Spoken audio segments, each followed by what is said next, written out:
Our story begins at Zhang's residence, the move-in comic studio.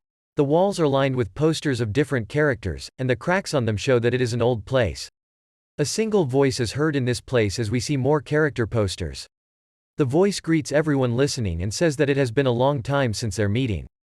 The speaker apologizes to them for calling them into the studio at this inconvenient time. He continues and asks for forgiveness for not listening to their suggestions earlier. If he had, they wouldn't have broken up, and their studio would still be in function.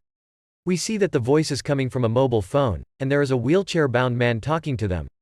He tells them that his body is no longer able to continue on, so he has gathered them here to say his goodbye. We get a close-up of the guy, and he is shriveled and barely hanging on. His message continues. He says that he was really happy that he got to create different stories and characters with them. In the end, he wishes them all the success in life and a healthy body. The message ends after he tells them that he will miss them. The sick guy looks down, and in his lap, there are a couple of books stacked one over the other. He places a hand over the topmost cover and talks to himself and his characters.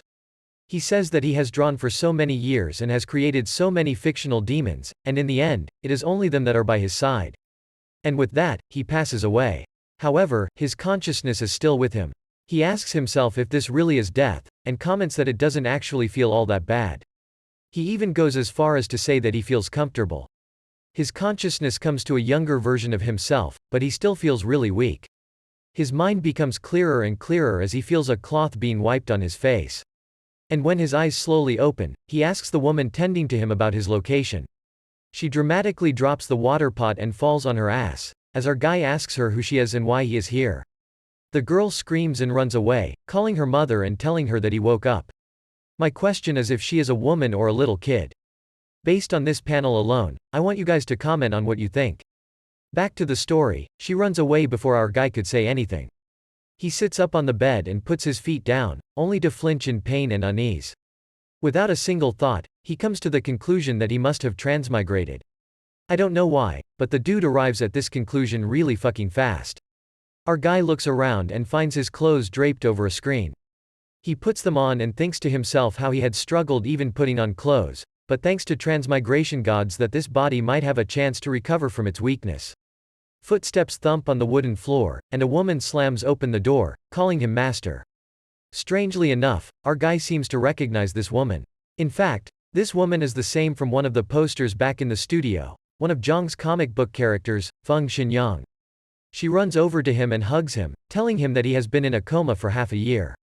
The confused man asks himself how his comic character could be here in flesh, but his main focus is on another piece of flesh that is pressed up against him. He holds her forearm and tries to get her off of him, and upon his gesture, Xinyang immediately gets up from her position to apologize for her rudeness. She then takes a knee, now talking in the third person.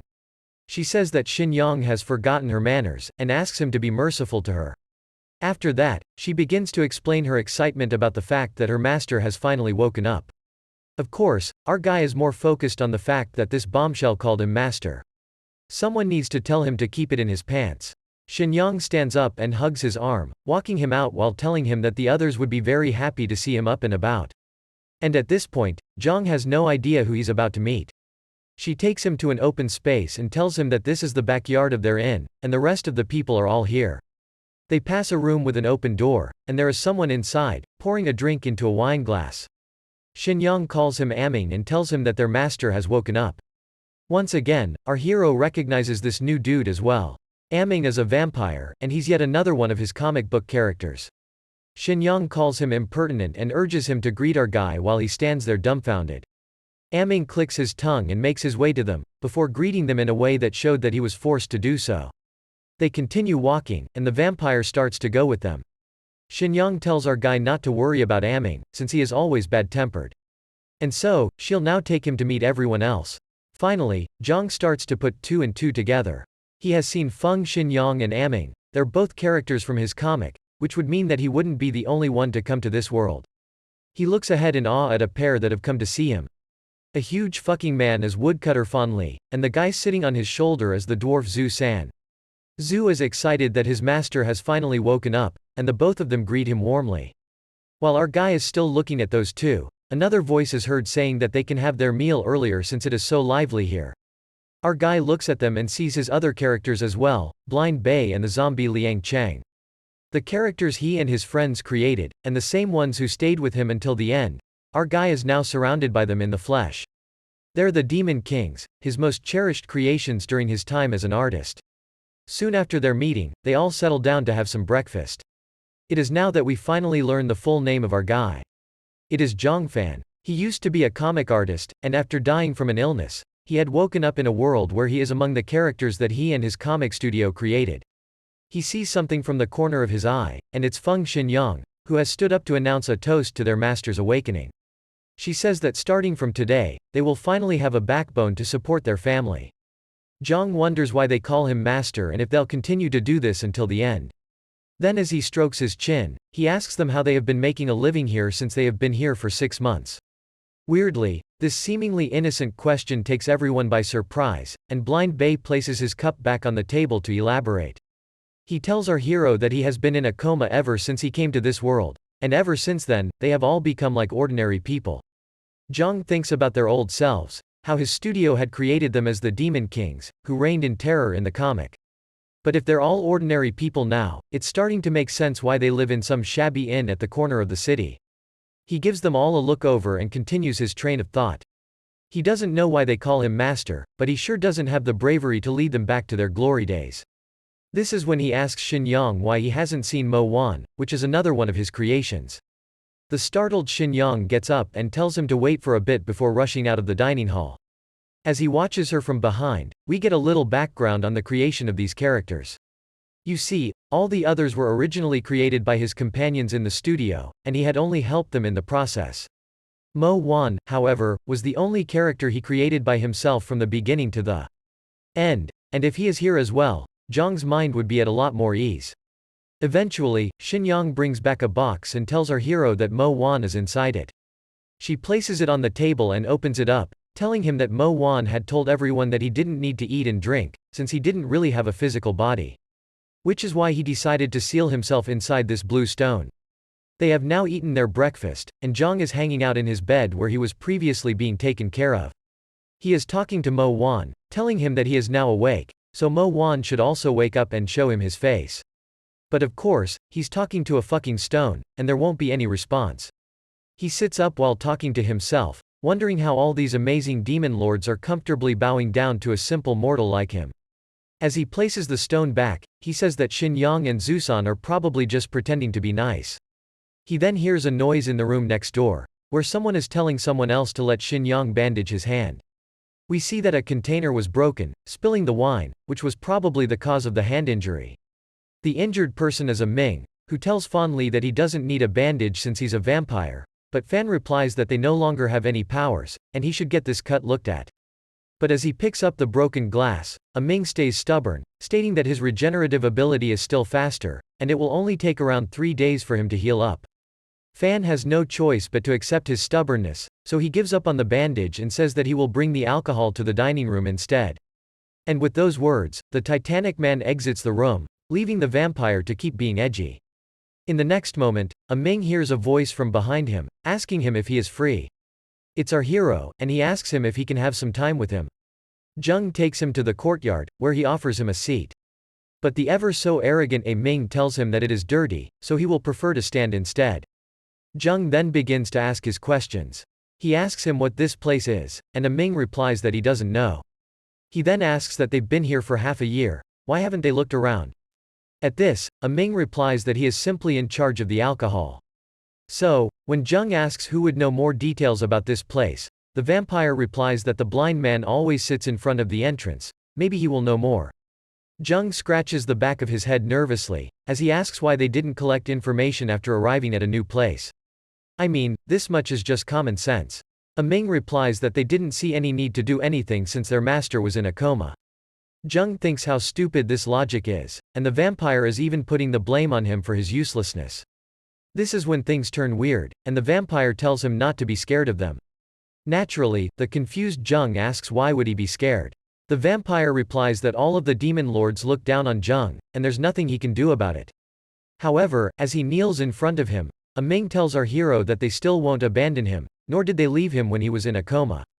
Now that he has woken up, they will still stick to him until the end. Jung just looks at him with confusion, while thinking how weird this touching moment is. It would make much more sense if he were replaced by Feng Xinyang or Zhu San, but such words really don't suit the vampire. Ming continues and tells him that they were abandoned by their creators, but Jung had stuck with them and kept their story alive. So in return, they will never abandon him. He then turns around to leave, saying that he was in a coma before, but their future is looking up now that he has woken up. He tells him that Blind Bei should be able to give him more information about the surrounding area, so he should go and talk to him next. After that, the edgy vampire begins walking away, and our guy questions why they look down on him, yet they won't abandon him, which is a strange declaration. He also notes one particular point from this conversation, the fact that they know they are comic book characters, and that's why they recognized him as their lord. He then looks up and says thank you to his characters for putting him on such a high pedestal, but it looks like the vampire is already too far away to hear that. However, he suddenly notices something weird and looks at his hand, and just like a miracle, he finds out that his wound has been completely healed. It is later that day, and we see a bunch of people gathered in a hall where the dwarf is telling them stories. Back in the day, the inns were establishments where people could gather, eat, argue, and discuss hot topics. Scholars could find a nice place to study, and if you wanted, you could even pay for some company for the night. The listeners are really into whatever weird story the dwarf is telling, and many of them comment and clap in appreciation. Jung is sitting in the back, calmly watching all of this unfold before him. With his cheek resting on his palm, he wonders how Zhu San, the dwarf, was a character who interrupted everyone in his comics. But over here, he has turned himself into a storyteller. He then looks to the side and sees a man being accompanied by a woman. He thinks about how at least Sinning is the same character he remembers. In his comics, she would always open a brothel, regardless of the time period or the world setting. As he watches the woman accompany the fat rich guy to a balcony, he thinks about how this particular story, the one in which he is a part of, would be the shabbiest out of all the ones he had ever written. He gets up and turns around, asking Blind Bei if this world was really a normal world. This gigachad of a man is smoking something through a bamboo. Seriously, look at the size of that thing. My man would give Snoop Dogg a run for his money. Anyway, Blind Bei the gigachad tells him that the separatist regimes of various lords are not stable, but overall, this world seems pretty ordinary to him. At the very least, he says, all the people he has met so far were ordinary humans. Jang looks ahead and sees a sea-green horse. It has dark green protrusions sticking out of different areas, truly a creature of a fantasy universe. So naturally, he points at the horse and tells Blind Bei the gigachad to look at the horse, then asks if that kind of horse is something that belongs to an ordinary world. But of course, the gigachad has no way of knowing that, because he's blind, in case you couldn't tell. After the end of the day, Jang gathers all the demon lords for dinner, and when they have all arrived, Xin Ying tells him that everyone is here. While looking at the seal stone, he tells them that he has asked Blind Bei about the world, then asks them if they have anything to say about it as well. Xin Ying places a pot on the table and tells him that their thoughts and comments don't matter, as they will follow wherever their master goes. She then points towards the door, telling him about the decision they collectively made when they opened this inn. It was to let Jang decide the prefix of the inn after he woke up. She gives him the option to choose between calling the inn Tong Fu or Longmen. Apparently, these words mean waiting for death, and making things happen. Pretty lame options if I'm being honest. Jang tells them that he has already died once, so there is no need for him to even consider picking the names. He's going to go with the second one, Longmen. Xin Ying asks if he needs to think about it again and if he is sure, but our boy says that there is no need to think about it. He tells them that when he was alive, scary and thrilling things were his way to feel excitement. And before, he could only get that feeling through creation. But now that he is in this world, his characters are the only things he cares about. To him, every day in this world is something that he has earned. So instead of choosing to wait for death, he is going to go out and do something exciting. Jang places the stone back in its box and says that the game is over only when you stop playing. And since he's now playing a role in this world, he's going to see it through to the end, without ever having any regrets. Blind Bei tells him that he understands what Jang means, and they all begin their planning right away. He tells the dwarf to go to the county government and get information, and orders fondly to sneak into a caravan and find them a suitable place to stay. I don't know how such a huge man is supposed to go on a sneaking mission, but I wish him all the luck. As for Blind Bei himself, he once lent his divination services to the city patrol guard's wife, who suffers from infertility. He tells the gang that he will send her some holy water tomorrow and use the chance to gain some insider information. For the people who will stay at the inn, he tells Xin Ying to receive the guests tonight. Liang Cheng the zombie and A Ming the vampire are told to help Xin Ying and not to cause any trouble. Xin Ying agrees with him and tells him that she will receive the guests personally, and the one who bids the highest will get one of her escorts. Zhang watches all of this and thinks about how they have divided up their responsibilities, but he knows the characters better than themselves, so he knows that this kind of work isn't their nature. They had been just waiting for him to wake up and give them their orders, and other than that, everything else was meaningless to them. Xin Ying is now leaving the dining hall and asks A Ming why he didn't eat tonight, and if the food wasn't to his liking. He seemed to be lost in thought and looked up at her, then clenched his fist to tell her yes, the food was bad. But we all know that something else is occupying his mind. The next day, it is nighttime, and A Ming is with Zhang, giving him the update on everyone. He tells him that Fan Li has gone to the desert with the caravan, and the dwarf has already returned with the information from the county government. He further informs that Blind Bay had gone to find the captain's wife in the afternoon and hasn't returned since. Zhang asks him if he can do something to help out. While shaping his nails, the vampire replies that he has already helped them a lot. Zhang assumes that A Ming is politely telling him to stay out of their way, but will later find out that it was just Zhang's thinking. He tells him that the auction has ended, but an issue has arisen. The other party's offer is too high. It's high enough to crush all the other bidders and even more. That party bid on Xin Ying, who is supposed to be Zhang's possession and not sleep with anyone else. We get a view of that other party, as A Ming gives us some details about him. Apparently, the guy is someone from a rich family, and even has his own bodyguard. Moreover, he has such status that he has been causing all kinds of trouble in the city, but no one is looking at him for payback. Zhang tells him to give up if the situation becomes too difficult to handle since they're only looking for a small time lord so they can increase their own position. But the vampire explains that Xin Ying has accepted the money, and since she can't be with anyone else other than Zhang, the gang will be taking action. And if Zhang wants to help, the vampire is ready to suggest a plan. Fast forward to the place where the deed is supposed to be done. Lang Cheng is standing guard by a corridor. He sees Zhang coming up to him with a jar, and asks what he is doing here, blaming the vampire for his stupid idea. But Zhang tells him that it was his own request, and that he wanted to help them out. He tells him that he will smash this pot on the bodyguard and run away, so he won't be getting in the way. As he says that, he thinks about how even the zombie thinks of him as a burden. Lang Cheng tells him that he doesn't need to force himself, he can simply observe the situation from afar. And as he starts climbing up the stairs, he exclaims that their master's safety is their first priority. This takes our hero by surprise. He asks himself if the zombie is sincerely worried for him. We then see the vampire standing outside Xin Yang's room. He hears the guy referring to her as a beauty and tells her that he is going to come into the room now. She calls him young master and tells him not to be so impatient. With this, we can probably assume that the rich lord from before has come to claim his prize. Outside, it seems like the arrogant vampire has finally finished filing his nails. So, he grabs the metallic pick, and stabs it in his hand. You know, totally normal stuff for a totally normal person. He then yanks out the metallic pick, and blood starts gushing out from the wound. Ao Ming licks his wound as his eyes glow blue and become slitted, leaving energy trails like he is in the zone. It looks like his powers have somehow started to come back to him, and he couldn't be happier. Now let's go back to Xin Yang, who's putting on some nice stockings on her thick thighs. After confirming that the stockings are on, she puts her silk-wrapped leg forward seductively, calling out to the young master. Her eyes are so beautiful that you could feel yourself getting sucked into her being.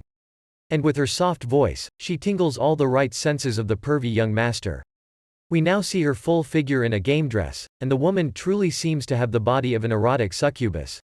I could probably get demonetized if I show this panel for too long, but I know the horndogs amongst you would be disappointed if I change it too quickly. Even the young master agrees, as he stares at her seductive long legs, confirming that he has never laid his eyes upon someone so beautiful. Xin Yang now has to buy some time for the others to take action, so she tells the young master that there's more for him to see. Needless to say, the panting perverted lord couldn't ask for more. Lying down on her bed, the big mommy tells him that if he would like to see more, she's ready for everything. She gets up from her bed, the horny dude still looking at her like an absolute moron, and then she comes close to him, locking her arms around his neck to seduce him even further.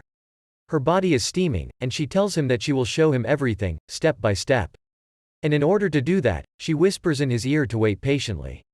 In the next few moments, Shin Yang puts on various cosplay outfits for the young lord, and the man can't help but fall for her every look, completely unaware that he's being led into a trap. Meanwhile, his guard is standing outside, asking our hero what they want with a murderous look on his face. It turns out that our hero and the zombie have finally arrived at the room, and the zombie explains to the guard that they're here with some of their most expensive wine. The guard rejects the offer with a cocky attitude, saying that he won't drink it. But of course, the zombie explains that the wine has been ordered by the lord inside, and they need to deliver it to him in person. The warrior turns his gaze to carefully scan the two men, and upon sizing up our hero's unassuming presence, he lets down his guard, telling him to go inside. Jung agrees nervously, but as he tries to step past the guard, he can almost feel his killing gaze upon him. Jung knows that a single mistake from him could end his life if he's not careful. Inside, the steamy games were still afoot, and the sexy Shin Yang was still seducing the young lord with her legs. Gone crazy for her body, the man kept shouting for her to strip. As the sinful woman takes down one of her stockings, she asks the lord once again to not be hasty. She wraps the silken cloth around his neck, and comes closer to the excited man, ready to take him hostage upon the final signal. Shin Yang and Jung both sense the right moment when they spotted each other's shadows through the paper doors, and our hero is the one to take the first action. He lifted the wine pot above the unsuspecting warrior, smashing it right against his head in a brutal fashion. At the same time, Shin Yang had taken hold of the young lord's neck. Before he could lay as much as a finger on her, the woman was halfway through strangling him unconscious. That's when the window to the room bursts open, and the vampire comes dashing inside with his menacing face. He grabs Shin Yang's hairpin from the side table and proceeds to brutally jam it against the young lord, who is already struggling to breathe. After the blow, the man's body falls lifelessly to the ground, and the vampire stands coldly next to his body, completely unbothered by what he has done. The man was motionless on the floor, and Shin Yang was panting on her bed after the struggle. While out of breath, the woman with massive tracts of land asks the vampire if he made sure not to kill the lord. Ao Ming replies rather calmly, totally convinced that his strike was calculated, and the young master should be alive. Going back to the events outside, we see that the bodyguard was forced to take a step back after the blow to his head. The wine from the pot has covered his vision, but that doesn't stop him from swiftly drawing his weapon and heading straight for our hero in an attempt to take his life. It goes without saying that Jung has absolutely no idea what to do. The guard recovered too fast for him to escape, and he's now so struck with fear that he cannot even move. We'll resume from when the bodyguard dashes towards Jung to attack him. Liang Cheng gets into action. From his sleeve, he produces a large stake, and prepares to drive it into the bodyguard who is still gunning for Jung. He catches up to him from behind, but the bodyguard has sensed him and changes his attack into a thrust towards Liang Cheng.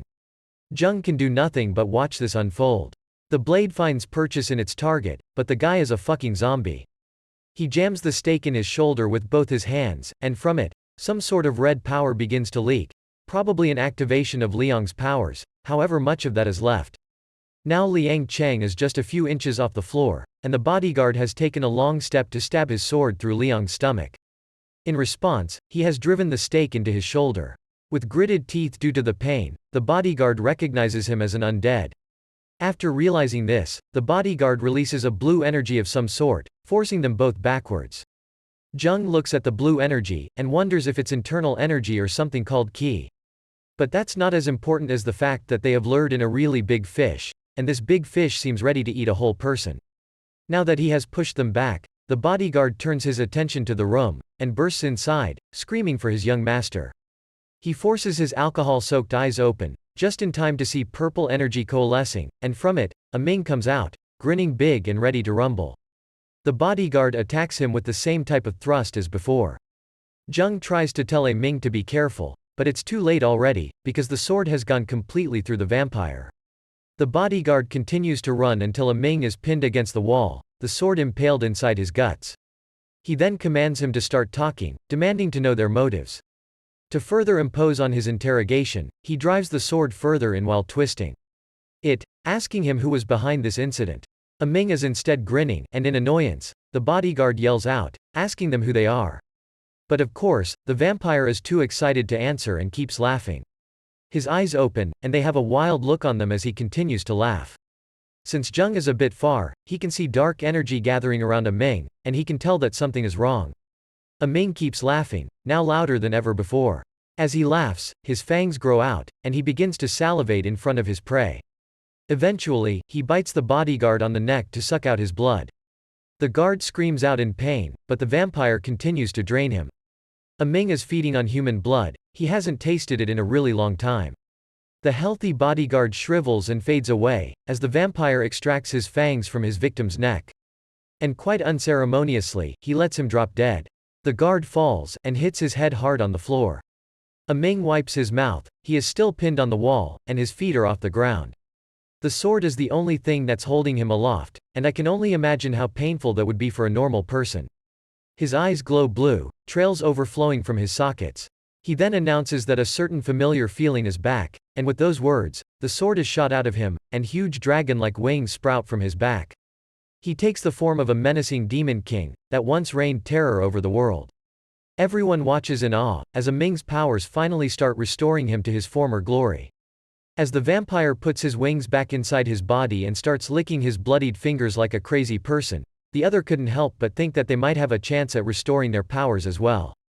Walking close to him, Sinning expresses her contempt for the vampire race and how easy it is for them to heal their wounds. She confronts him about when his powers returned, and when the vampire replies that it only happened yesterday, she asks him the reason why they returned.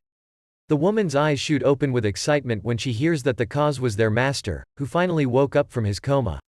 She looks back at him with that same ecstatic face, not believing that his awakening had brought upon such a miracle.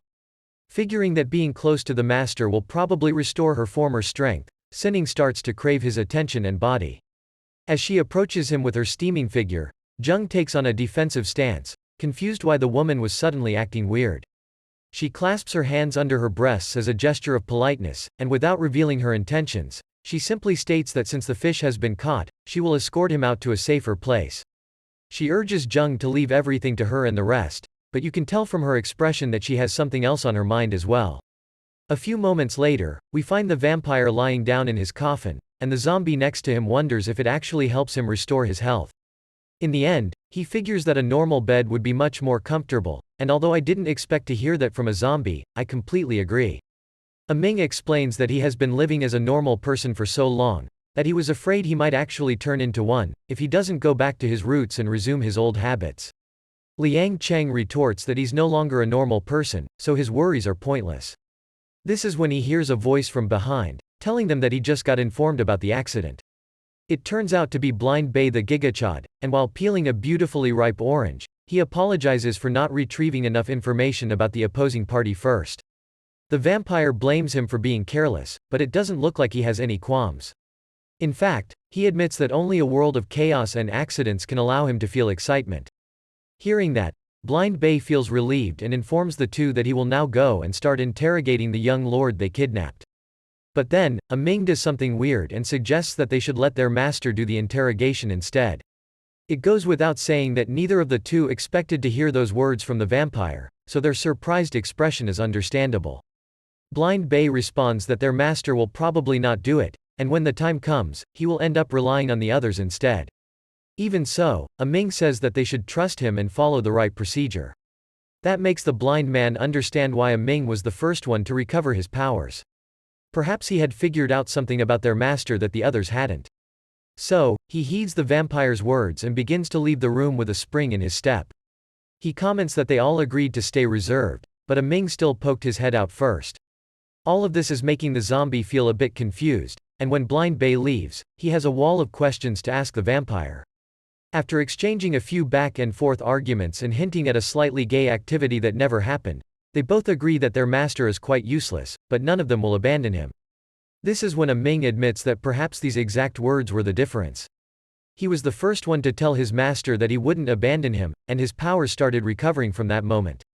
So maybe, their recovery has something to do with their master's recognition.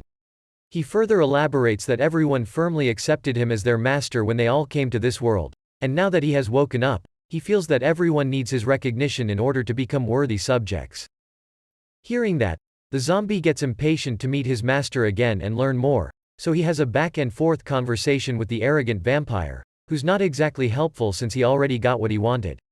At this point, our boy was taking a bath inside a hot tub and wondering why he wasn't feeling a single shred of guilt, even though he helped with a man's murder for the first time. Meanwhile, Blind Bei asked him from outside the curtain that he wanted Jung to interrogate the Lord. Just as he had previously expected, Jung immediately rejects the offer and asks Blind Bei to conduct the interrogation by himself. As it turns out, our Giga Chad was accompanied by the dwarf, and they were both pretty hyped to break some teeth and rattle the heck out of that lord. As Jung thinks about the scenes from earlier, he realizes that there might not be any such thing as morals in this world, and doing everything his own way is probably what he deems correct. Even so, as he slowly wipes his face and covers his eyes with a towel, he can't help but wonder if his actions have nothing to do with the world, and this is perhaps his actual nature. 3 hours later, he finally gets out of that damned tub where he fell asleep. While putting on his clothes, Jung admits that he has been able to fall asleep much more easily ever since he came to this world. And what do you know, our resident zombie was waiting for this exact moment as he appeared behind him. Jung backed off while cursing, feeling a jolt of terror inside his body. When he saw that the person behind was Liang Cheng, he let out a few sighs of relief. That almost scared him to death, but now that he knows it was just one of his people, he asks the zombie if the interrogation is over. Liang Cheng replies that the interrogation is still going, so Jung asks him how he's doing to kill off the awkwardness. Unfortunately for him, all of Liang's answers are pretty short and dull, and he's not even here to take a bath, so Jung has no idea what he wants from him. But the zombie just looks at him with his blank and emotionless eyes, and at this point, our boy is starting to feel a little exhausted. So, he abruptly grabs the injured zombie by the shoulder and tells him that he knows he's pretty useless, but if anything is bothering him, he will be happy to listen. Because at the very least, Jung knows that he can be a listening ear for his people's worries. Hearing this, Liang pushes his arm forward and places it gently on his master's shoulders. He has an incredibly serious look on his face as he tells Jung that next time, he shouldn't be reckless and put himself in danger. Jung is a bit confused why Liang is suddenly being so sincere, but he pushes that aside and thanks the zombie for his concerns. He understands the danger he put himself in, and promises to trust his people in the future. But still feeling a little awkward, he nervously replies that he will now go and check up on the interrogation, so Liang can feel free to do whatever a zombie is supposed to do. And with that, our hero exits the bathhouse, leaving Liang Cheng the zombie to stay standing in his place, who still has his arm out for some stupid reason. Eventually, Liang lowers his head, and his legs start to give in. He falls to the floor with his hands on his face, admitting that saying such words to Jung was incredibly embarrassing. Not sure if this dude is supposed to be a tsundere, but he actually can't believe that he showed concern for someone else. But then, his eyes open wide with a flinch when he notices something weird, and as he gets up, all his powers start returning back to his chest like a miracle. Surprisingly, it turns out that whatever the vampire told him was actually true. The next morning, Blind Bei and Jung were having a chat in the courtyard. Bei was telling his master that this world is indeed different than what they had thought, and he actually finds it much more interesting after getting to learn about it from the others. Jung asks for an explanation in response, and the Gigachad replies slowly by writing out his thoughts on the table with the help of his chopsticks and some soup. He explains that they are currently inside a large area called the Huchuo City, and it belongs to a remote count of the Yan Kingdom, which is almost like a province. In addition to their own, there are 6 other counties in the kingdom, whereas the capital is located inside Tancheng County. Their own county is the northern front line of the kingdom, where it fought the desert bandits 100 years ago. Ever since that enormous battle, there has never been another war between both sides. On one hand, the cause for peace might be because the bandits are now divided and can't be unified, but on the other hand, it's also because the Yan Kingdom had to shift its focus towards the 3 neighboring kingdoms, who have had their eyes on its land. As he leans back into the air, Blind Bei explains that aside from some smaller vassal countries, the entire world is ruled by only 4 kingdoms, of which the Yan Kingdom is one. Jung raises his eyebrows at the mention of the 4 kingdoms, which brings Bei to yet another interesting point. He states that this world seems to have monks, magic, and even qi and martial arts, which are all graded on a scale of 1 to 9, where 9 is the lowest and 1 is the highest grade of mastery.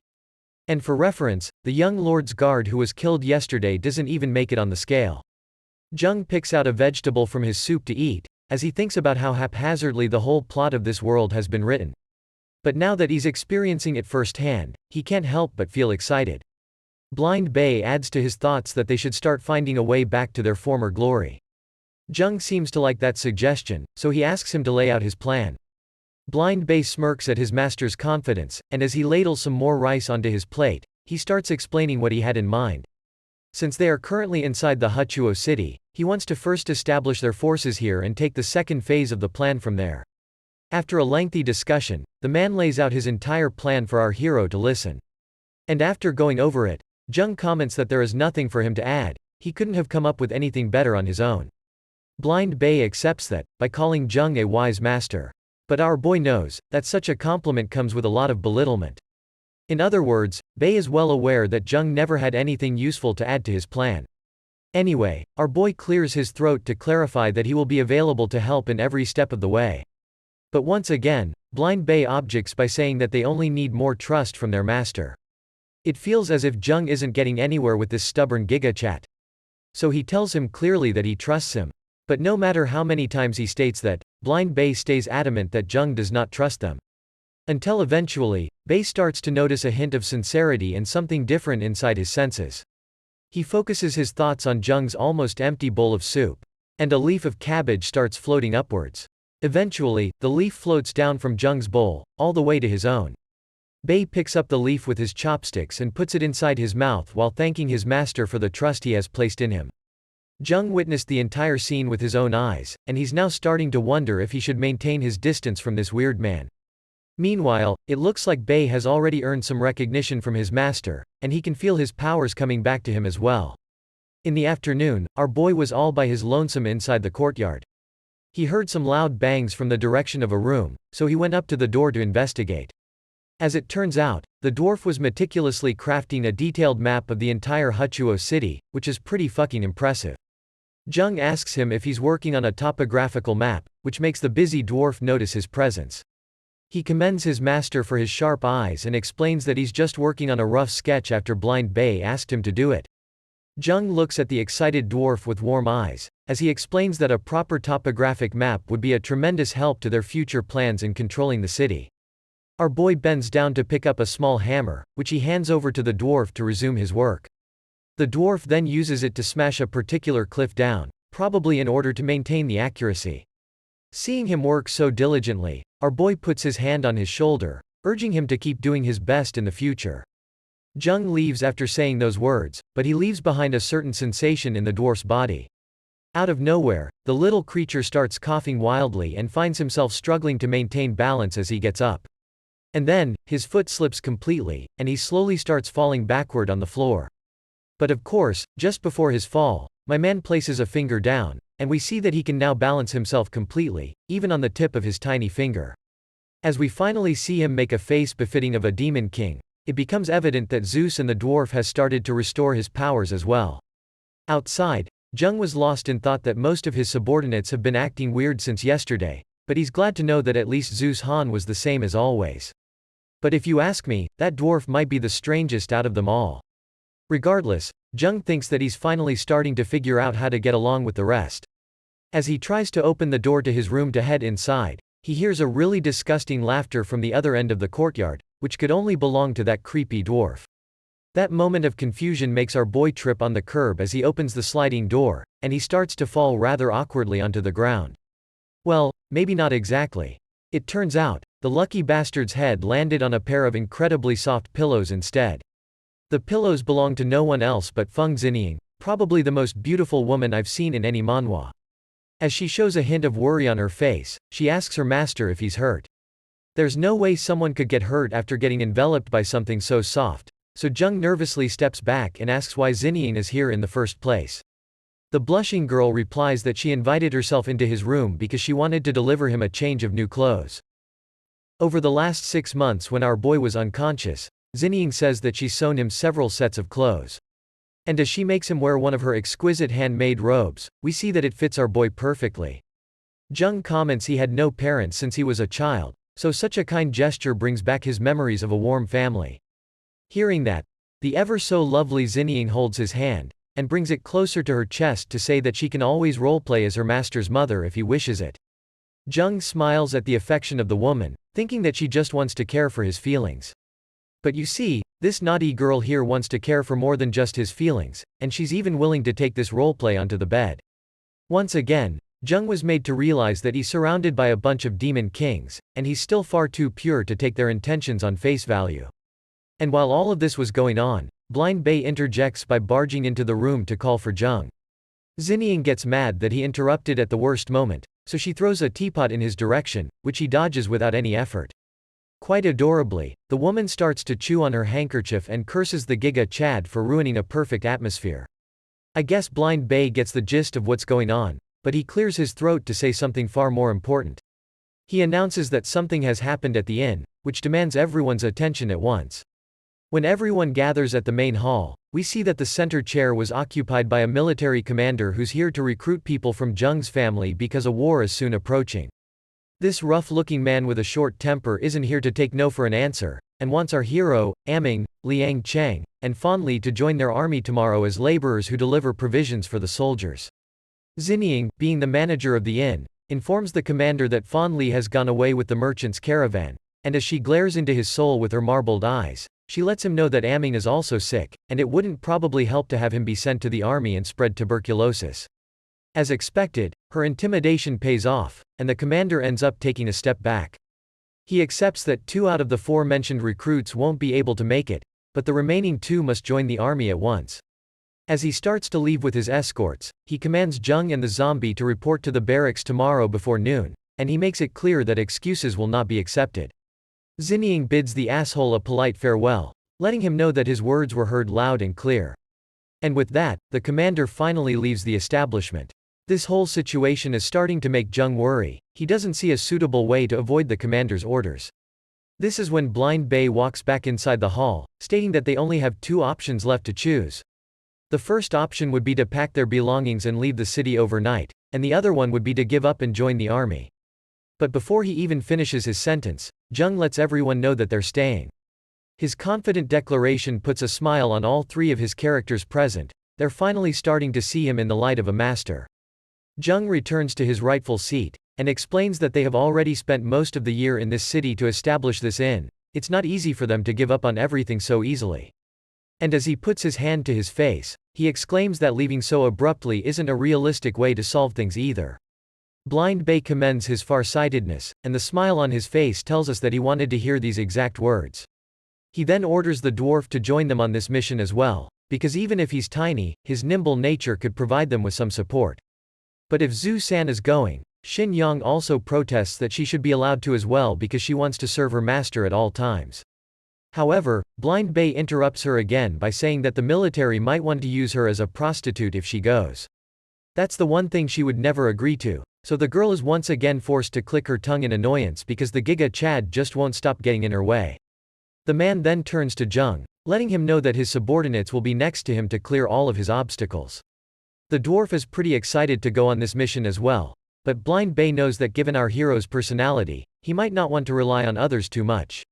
And he's hoping for that to be the case, because if Jung has to stay as their master, he has to have the wits to see the world much farther than the rest. The next day, we find ourselves at the military camps, where an army of 1,000 soldiers is supposed to assemble. Jung and the zombie walk inside their tent, and our boy can't help but worry that he's being sent to war right after getting summoned into this world. Liang Cheng seems to have some worries as well, so he calls for our hero's attention to share them. He doesn't understand why they were only ordered to carry food and supplies, and it's even more puzzling that the army that was supposed to visit this camp is nowhere to be seen. Their destination, the objective of their attack, and even the enemy whom they're supposed to attack are all unknown, and none of this seems normal for such a seemingly large-scale war where the kingdom would even need to recruit civilians. Jung starts pondering over Liang's words, because everything is indeed quite shady. This is when the dwarf drops in from above, startling our boy. He has a worried expression on his face and states that he has found a huge problem. When Jung asks him to elaborate, Zhu San takes up his fist to reveal a bunch of rocks. You see, he had gone out to the ration wagon earlier, and to his absolute surprise, it was completely filled up with rocks instead of actual food.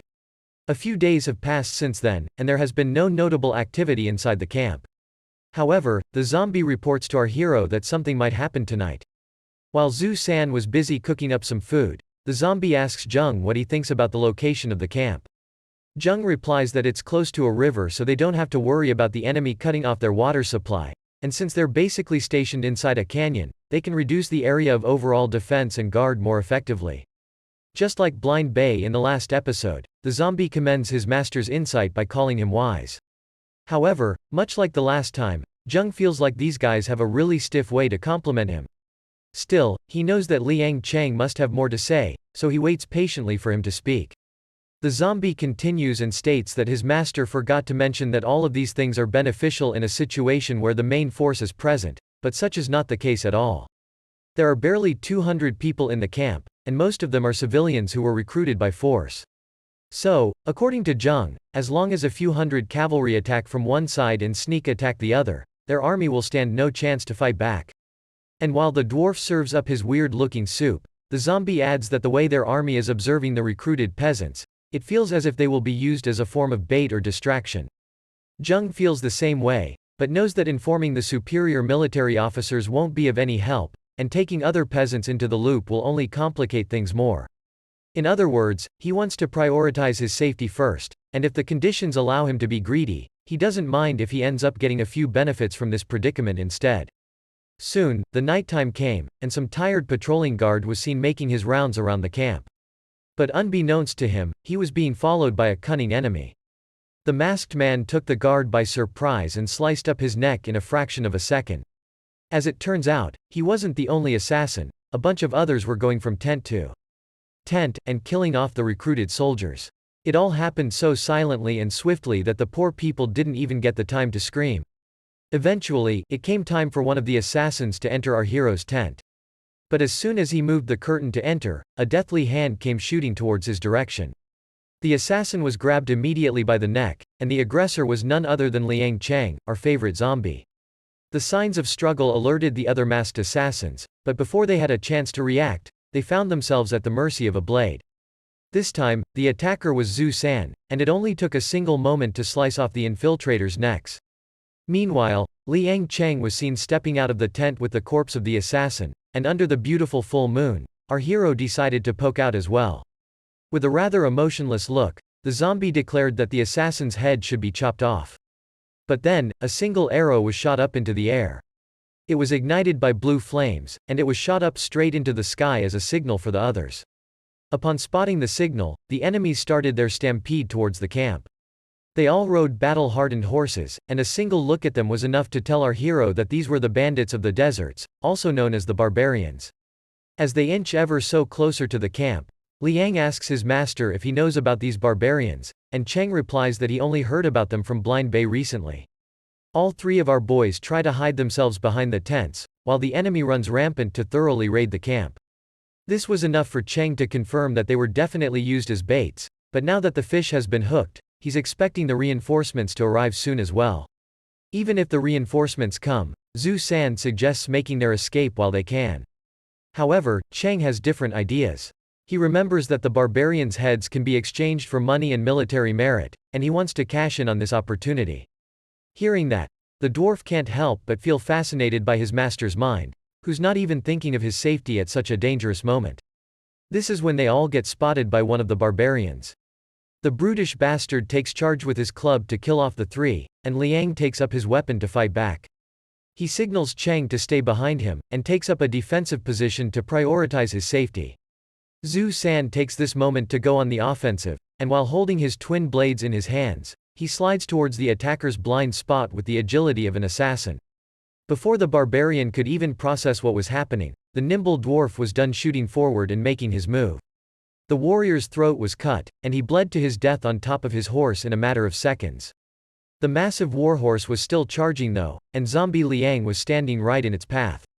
Liang Cheng's eyes were seen glowing with the signature red spark, which we always see before shit is about to go down, and we see him using his mystical powers for the first time ever.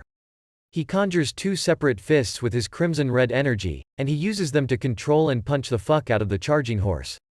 The force behind that blow was so incredible that the horse was slammed downwards, lifting his hind legs in the air. Before the barbarian could fall, zombie Liang grabs him by the neck and pins him against the ground while Jung prepares his weapon. Liang signals his master to deal the finishing blow, and without hesitation, our boy lifts up his sword to chop off the barbarian's head. His strike lands true, and the blood starts gushing out on impact. His sword is now dripping with the blood of his enemy, and his face splattered with the same thick liquid as well. As Jung gets a taste of his very first kill, he comments that the blood is surprisingly sweet. His intimidating look gives me the feeling that he might turn out to be one heck of a villain. He drops his sword to the ground, and suddenly, his steps begin to falter.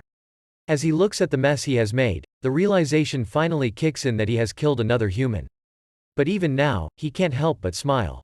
He doesn't mind this unique feeling, and in this fucked up world, it seems to give him a sense of power and accomplishment. Susan sees his wicked expression and offers him a drink to celebrate the occasion and calm down his nerves. After the first time, he says that the process starts becoming a lot more fun. Jung takes the gourd of wine, and fucking pours the entire thing on his head. In his mind, this stunt was important for him because he's surrounded by a bunch of wolves, and they would never accept a sheep as their leader. Now that he has shed his skin in front of them, he's sure that his comrades will start seeing him in a new light. With that, he picks back his weapon, ready to face his comrades and feel like a wolf. By this time, a new force was arriving at the scene on their horses. The barbarians were no doubt startled to see the ambush, and as we zoom in, we see that the main force was indeed here to wipe them out as our hero had expected. These bastards were actually using the peasants as bait. The barbarians were startled but not afraid enough to run. They all stood their ground and vowed to fight until the end. The actual battle was now in full motion, and our party was getting a view of it from the best seats in the theater. Even though they were relieved to see the arrival of their forces, Zusan was pretty pissed to see the military commander's ruthless tactics. Liang wanted to comment on the matter as well, but before he could, a spear was shot in their direction. Both the dwarf and the zombie got alerted to the max by the approaching projectile, and they immediately worked together to make their master duck so they could dodge the impact.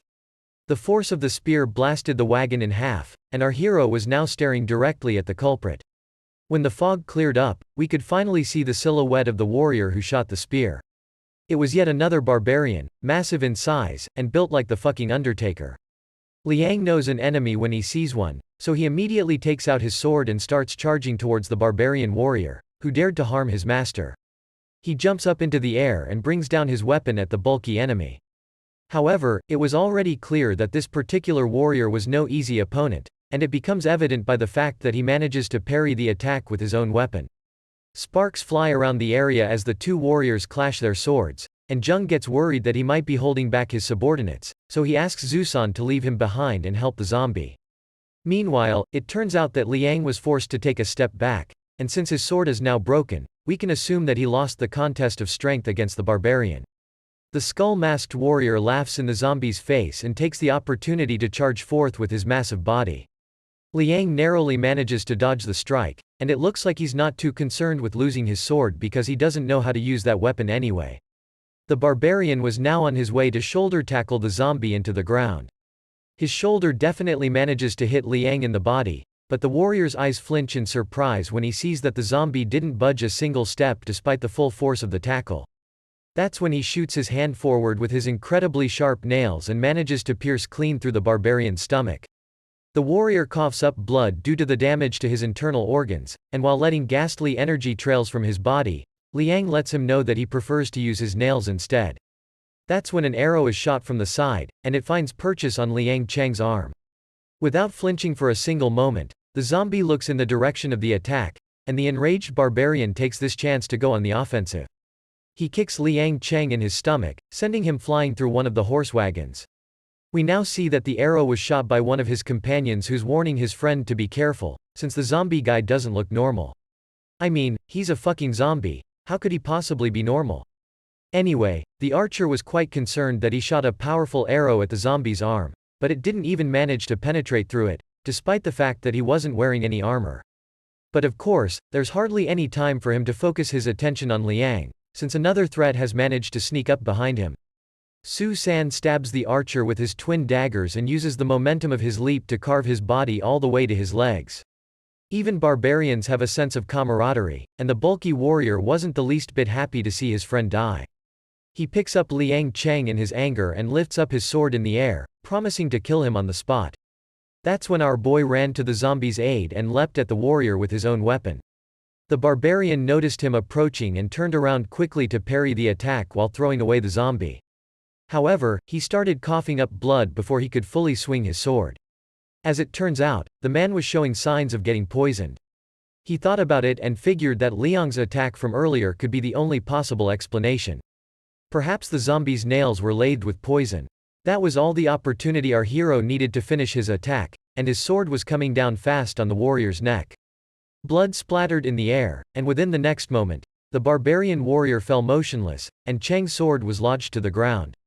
As you can see, he was using this sword to support himself, as his second kill in a single night had left him exhausted.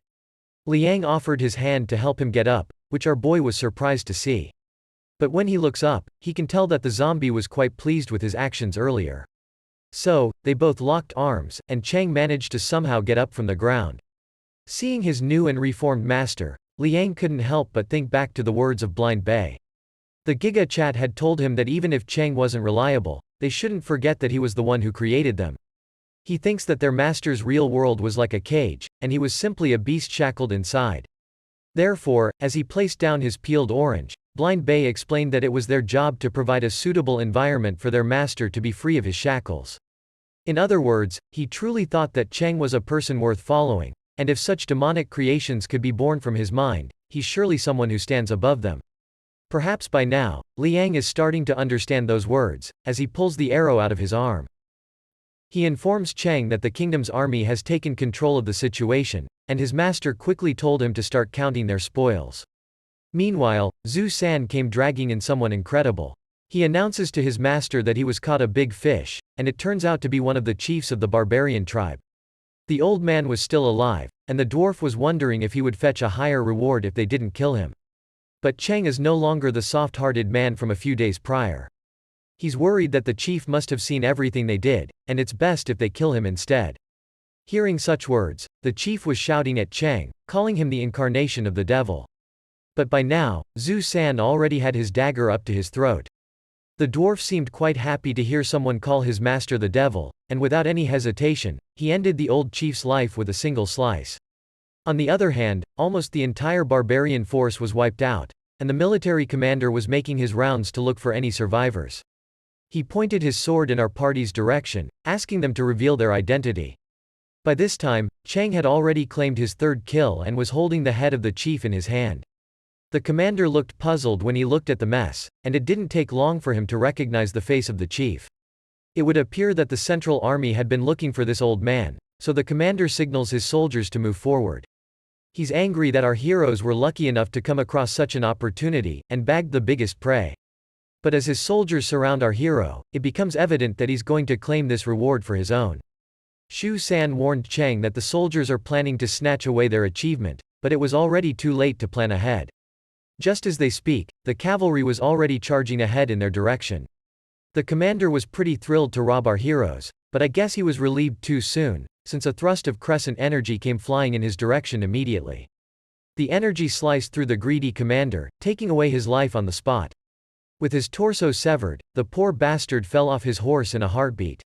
When we look up, we see that the attack came from the direction of a marquis, who rode atop a seriously intimidating mystical beast. And next to her was her escort, the seventh elder of his county. As we zoom in, we see that the marquis was in fact a beautiful woman, and she commands our hero to clean up the mess and meet her in her tent. Sometime later, Liang and the dwarf were having some friendly chatter in their tents, where Shu remarks that it's a common plot in comics where a cross-dressing female ends up falling for the male lead. We see that he was taking a bath, and he seemed quite happy that his master was summoned by that marquis. Since she's someone of high status, he finds her quite fitting to be his master's bride. But Liang doesn't share the same sentiment. In fact, he doesn't think a marquis is suitable enough for their master at all. That ticked Shu San the wrong way, and he wondered why the zombie had such high standards. That's when Liang replies that their master can marry all the best women in the world, and the dwarf should be able to guess why. And indeed, Shu San's eyes perk up when he ponders over that statement.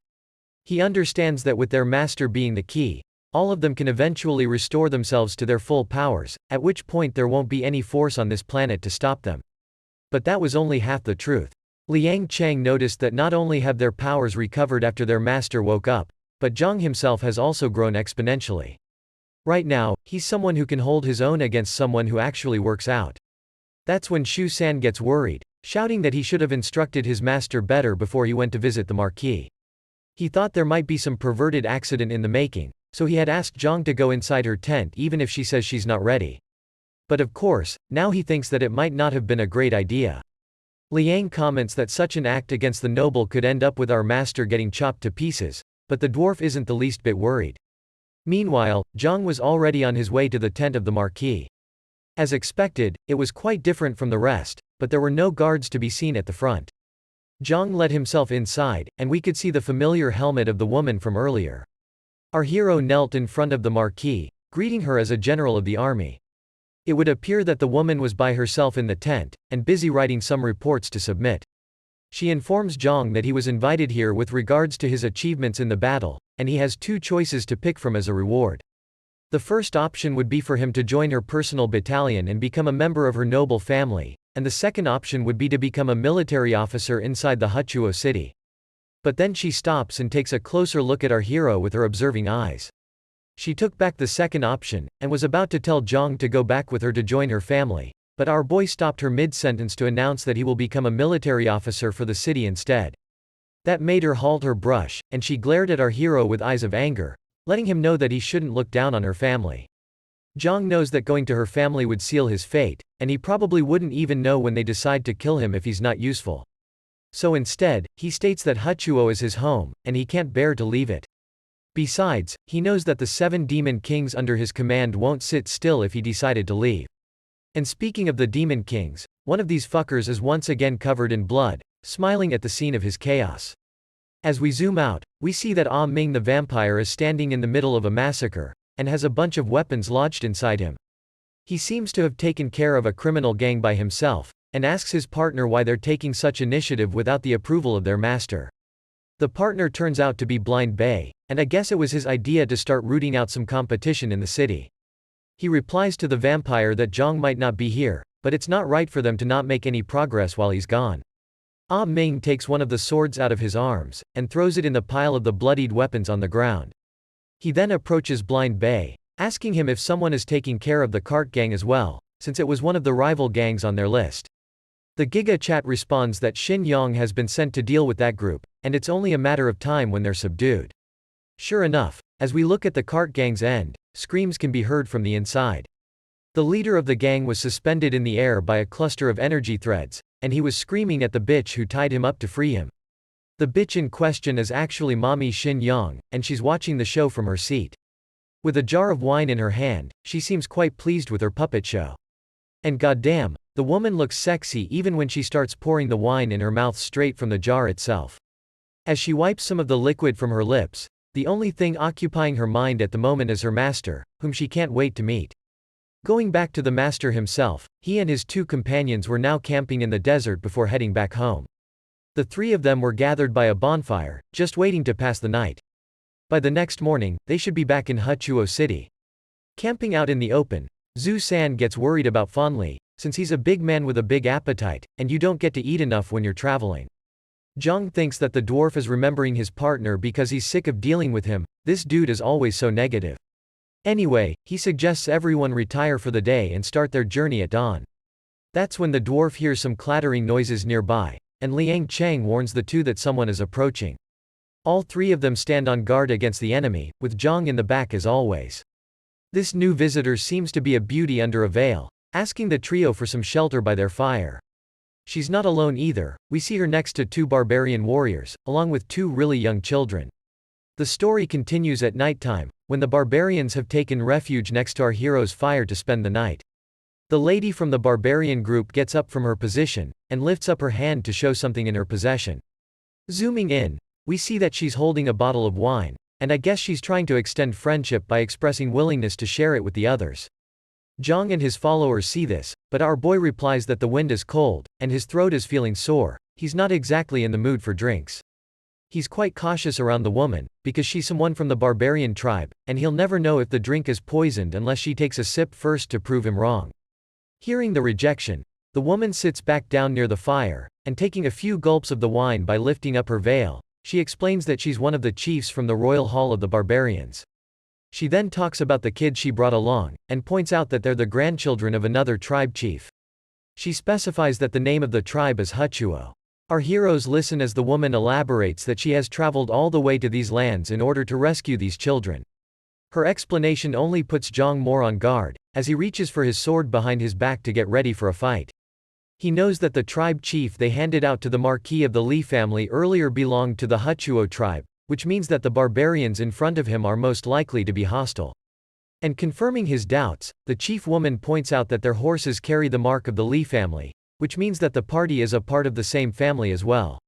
She then finally shows off her true colors by cursing the Marquis of the Li family, exclaiming that he must have sent these people to intercept them here. I guess she forgot that she came to them herself when they were just minding their own business, but it's probably not my place to judge. Anyway, Jong tries to calm her down by saying that there has been some sort of misunderstanding, but it's already too late to fix anything. The woman throws away the bottle, which now reeks of poisonous energy, and immediately, her companions start foaming from their mouths and die.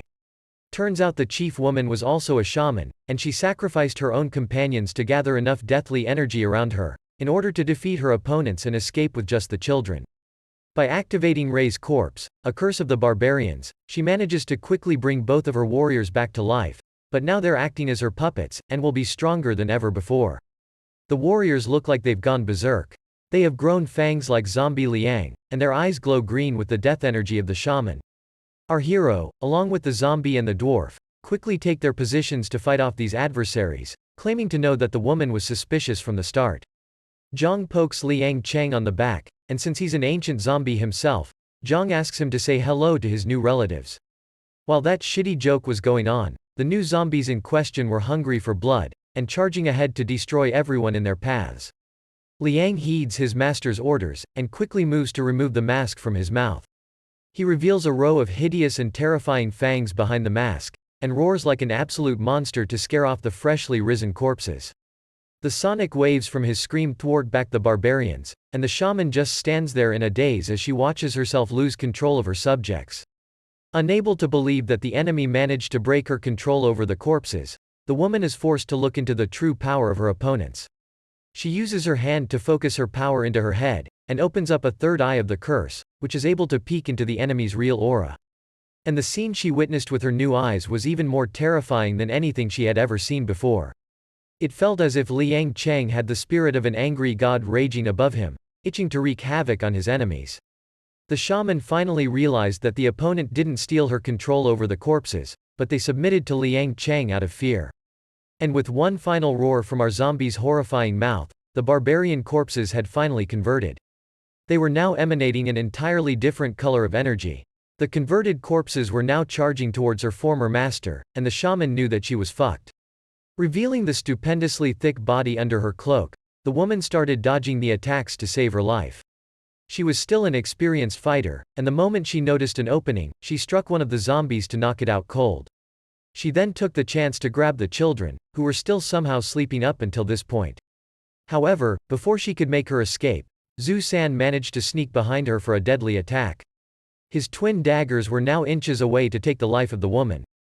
But the shaman wasn't a prey that could be taken down so easily.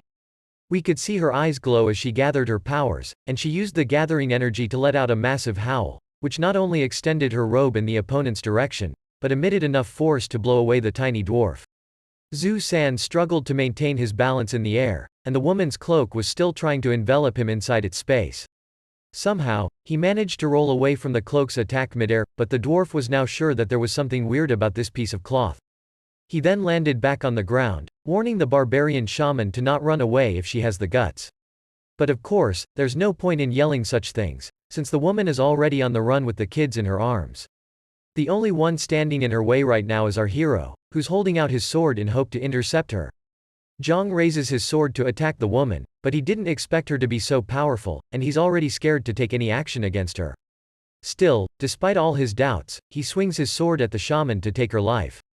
The shaman, on the other hand, seemed to be reading right into the character and the soul of our hero, and believing her judgment with absolute confidence, she intercepts Jong's attack by tossing out the little girl in her hand in front of his blade. I'll be honest, I haven't seen such a bitch move from any character in a really long time. Jong was terrified at the thought of hitting the child, and the crying girl was moments away from her demise as the blade inched closer. However, at the very last moment, our boy managed to turn the sharp edge of the blade in the other direction, and ended up hitting the girl with the flat side instead. And while he was distracted with that whole storm of stress, the shaman pushes her hand against the dull edge of the sword, pushing its sharp side directly towards our hero's neck to kill him off. The edge had already made a cut on his neck, and Zhang was now literally having a dance with death. With the strength of her thick thighs, the shaman was easily pushing back our hero in this struggle. The sword was shaking, but Zhang was managing to hold it off from cutting his neck any further. Of course, the shaman, on the other hand, was only holding it with a single hand, doing her best to push it in a fit of anger. The whole scene was quite dramatic, and Zhang couldn't have been more impressed by the insane grip strength of the woman. But then, her converted corpses got up and started charging at her once again, so the woman had no choice but to jump away from the scene. The zombies had barely missed the shaman, and their attacks landed inches away from our hero. And by the time Zhang regained his balance to look at what happened, he noticed that the enemy was already in his blind spot. The shaman had jumped up into the air, and still with the boy in her hands, she was ready to pounce on our unsuspecting hero from above. However, Zhu San had also managed to catch up by now, and his dagger was ready to strike any moment. This time, the shaman didn't get enough time to react, and the dagger managed to pierce her shoulder while the both of them were still in the air. In a last-ditch measure, she kicked the dwarf in the stomach to push him away, and used the momentum of the kick to propel herself away from the fight and make her escape. Angrier than ever, Zhu San was ready to chase her to the ends of the earth. But then, someone yelled at him to not go after her. That someone was Zombie Liang. His animated corpses had now started to melt like ice cream, and he warned the dwarf that he had already spent all of his strength in trying to control these two warriors. So, if the dwarf goes after the woman, there would be no one left to protect their master. Understanding the predicament, Zhu San gives up, and instead commends his master for his insight and right timing in blocking the opponent's retreat. That last part was crucial, because thanks to him halting the movement of the shaman for a brief moment, Zhang knows that the dwarf was able to stab the woman with his poisoned dagger. So naturally, as Zhu San smiles like an evil little bastard, he's not too concerned that he wasn't able to chase after her, because she's already as good as dead. Meanwhile, in a distant part of the desert, the shaman had dropped the boy, and was no longer able to continue running. She had realized that the dagger was poisoned, and she's exhausted of all strength to keep moving. However, she is still determined to finish the mission given to her by the royal family. That's when a bunch of people shadow over the injured shaman, and greet her as Master Ayuban. It's Fanli the giant, and the caravan that he was sent to infiltrate. The caravan somehow seems affiliated with the barbarians, as they ask the shaman if the young master of the royal family is safe. Upon seeing them, the shaman quickly starts yelling for them to bring their leader, and tell him that the henchmen of the Li family are camping nearby. If they're quick enough, they should be able to eliminate them swiftly. The cloaked members of the caravan understand the orders, and hurriedly run back to their camp to inform their leader. However, Fanli stays behind in front of the woman. He stares at her with an observing gaze, and notices a very familiar dagger lodged in her back. The shaman scoffs at the giant man staring at him, and asks him what the fuck he's looking at. And while reaching to draw out his massive axe, the giant replies that he's looking at the shaman. Sometime later during the same night, Fanli has managed to meet up with his comrades. While handing him a bottle of wine, Zhang asks the giant if he knew they'd be here after he recognized the dwarf's weapon. After Fanli confirms his suspicion, Zhang asks if he also killed the shaman. And once again, Fan replies with a yes. It's a shame since I really liked her character, but I guess she got what was coming to her.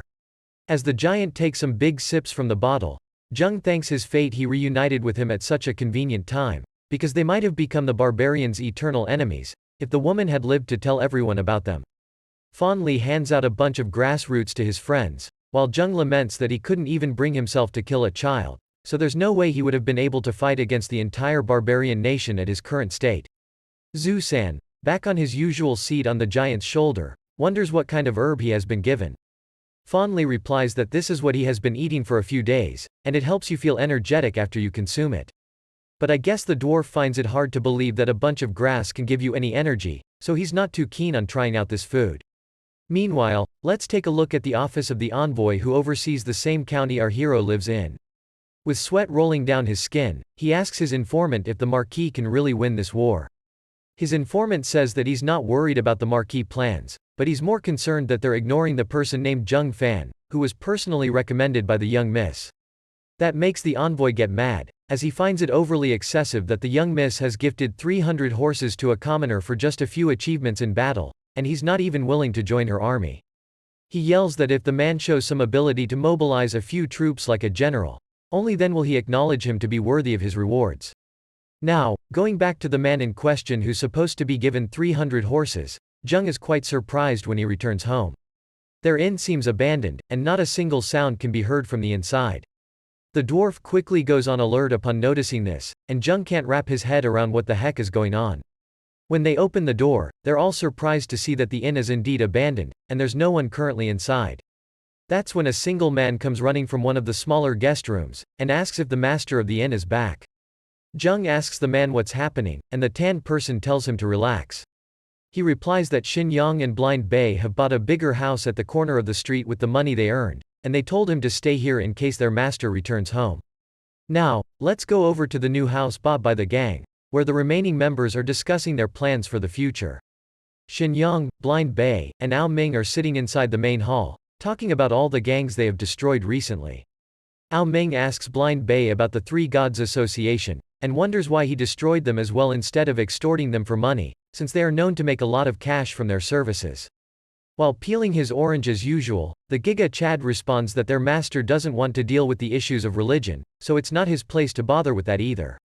That's when Xinyang adds that all of them are more or less unparalleled demon lords, who have crossed over here from different worlds of their master's creation, and it shouldn't be hard for them to make a lot of money anyway.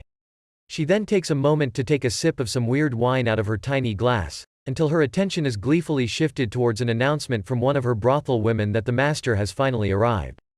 The scene then shifts towards a steamy hot water bath, where our hero is surrounded by a bunch of beautiful escorts, who are washing him clean to relieve him from the fatigue of the battle. Meanwhile, the remaining people are having a meal in their dining hall to fill up their stomachs and share information. Xinyang looks a bit annoyed, as she informs Blind Bay that she has tasked some women to prepare the bath for her master instead of doing it herself. Ao Ming doesn't like the idea either, as he thinks that they're spoiling him for no reason. Of course, Blind Bay doesn't feel the same, as he believes in letting a man have some fun after such a hard battle. Zusan thinks that it's a cheap trick to seduce their master and ease him into the dirtier work, and Zombie Liang simply finds this whole discussion annoying as heck. There's only one man in this room who's having fun, and that's Fonley the Giant, who just can't get enough of this bland bucket of rice with no seasoning. In any case, Blind Bay believes that their master should be able to enjoy the fruits of their recent development, so it's not a bad idea to let himself feel a little easy before moving on to more serious business. Ao Ming warns him not to drag out such useless activities for too long, since it's not necessary that their master will appreciate it. This is when the man himself walks into the room after his refreshing bath, ready to engage in some proper discussion for their future plans. I can't wait to see what future actions the gang will take to conquer the city, and what will they do with the 300 horses that they will receive soon from the Marquis. More importantly, how will Gen grow in power over time, and how will his personality change as he continues to conquer everything?